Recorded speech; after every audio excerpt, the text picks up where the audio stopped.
Welcome back to How to Happiness. I'm glad you could make it down here.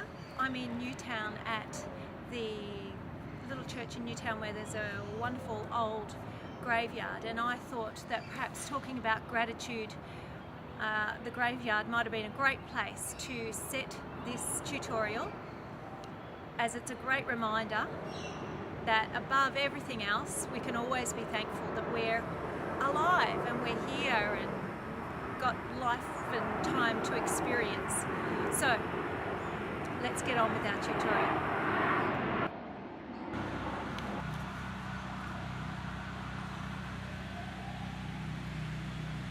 You would think, of course, that the graveyard was a lovely, quiet place and the dead were at peace here. However, today that's not going to be the case. We've got aeroplanes going over and sirens going off, and of course they're lawn mowing today on the day that I want to record, so we're competing with that.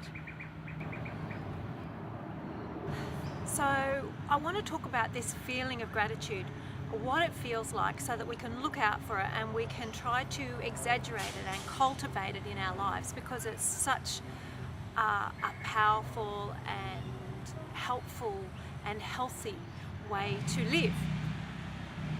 So I find that this feeling of thankfulness and gratefulness is kind of like a real swelling of just love and just positive and happy and joyful. So what I want to do is talk about some of the ways that you can try to get in touch with that feeling and where you might find it. Now, for some of us, we might be in such a place that it might be a struggle to really find something that we can be grateful for. And I know what that feels like. A really long time ago, right at the beginning of all the big changes that I did, I went to see someone, a psychologist, a counsellor, I can't remember now, but someone. And I remember she said to me, so is there something about yourself that you're happy with? And the best I could tell her was my fingernails, because they were quite long and I must have painted them or something. And as far as I was concerned, my fingernails were the only thing really going for me. So I know what it's like to not feel like there's a whole lot to be grateful for or that I can be happy about. However, if we can find just a little thing, we can start growing it. And that's why I brought you down here to the graveyard, because ultimately just life itself is something to be celebrated and something to enjoy. And we can often find those things even in some of the negative things that might happen. For instance, this morning I stood on the cold floor in the bathroom. It's winter at the moment, and I thought, oh, it's cold. And then I thought, oh, but you know, it was a sign I was alive and I was experiencing life, even if it wasn't a positive thing. So you can look for something to be grateful in just about anything, but there's easier ways too. So you might find a beautiful tree. I love trees. I can look at a tree and go, oh, I'm so glad I'm alive and this tree is too, and I'm with it. You can find just a beautiful, the most perfect flower and look into it and see its perfectness and its aliveness and sort of connect with that and then be grateful for the connection that you have, the recognition of life.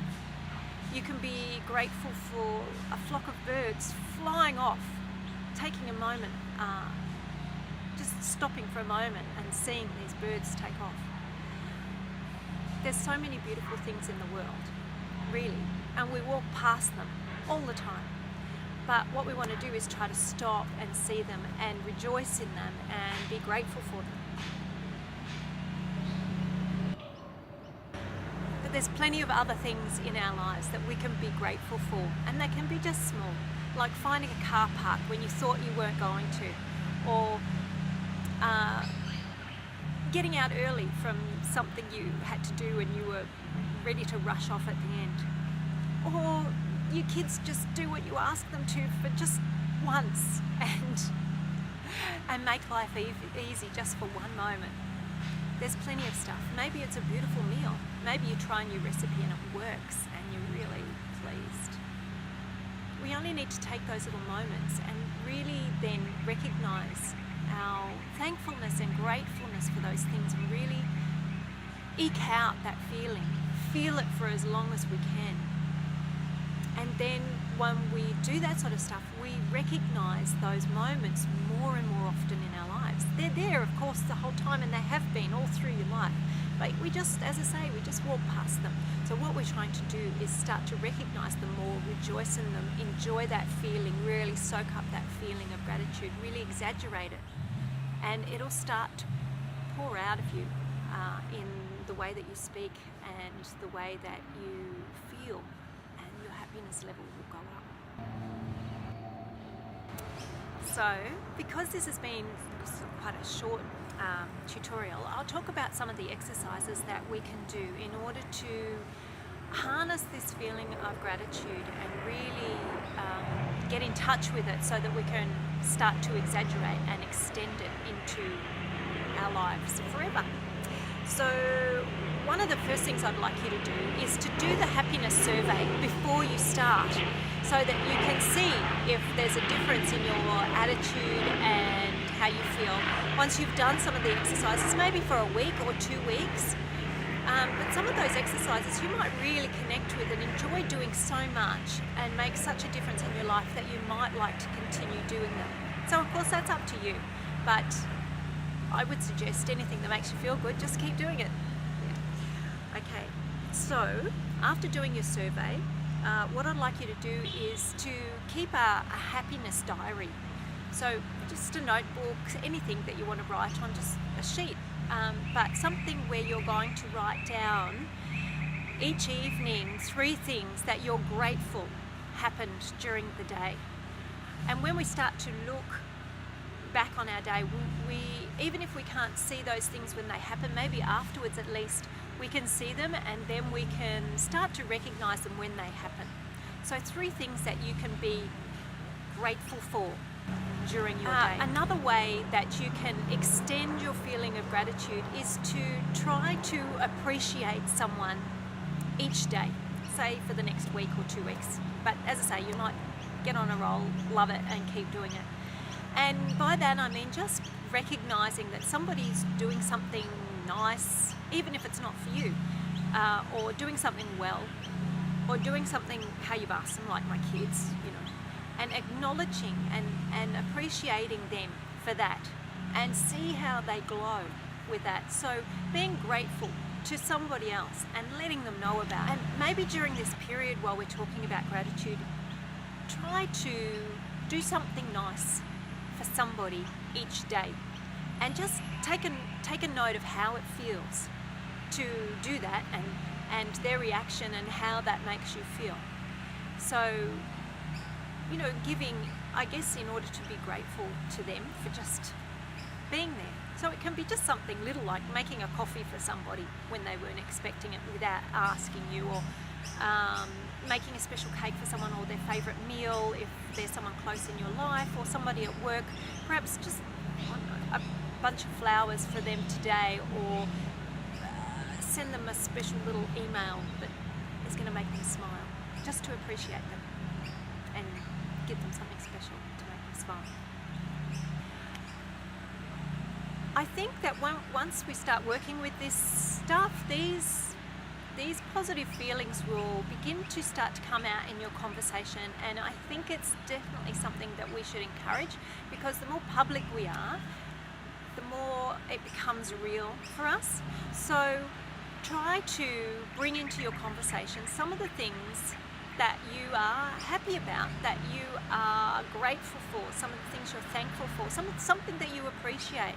Take every opportunity that when you're with someone, to try to mention something that you're happy about, or one of those good things that's happened today. And in this way you kind of pass on your positive energy to someone else. Instead of telling them some problem, tell them something you're happy about, something that you're really grateful for in your life, and see how that turns the conversation around. that's our list of exercises for this tutorial, and how we're going to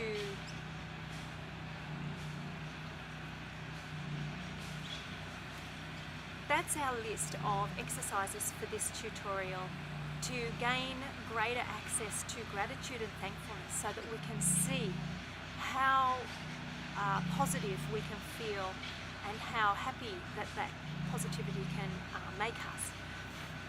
What I'd like you then to do, maybe after a couple of weeks, at least a week, of trying these exercises each day and trying to exaggerate our feelings of gratitude and thankfulness, is then to go back and do the happiness survey and see if there's a difference in your attitude, if there's a higher level of happiness in your life, so that you can see that gratitude really works, and you can try to incorporate it into your life on a more regular basis, and help you to see the positive and a bit less of the negative in the things that go on around you all the time.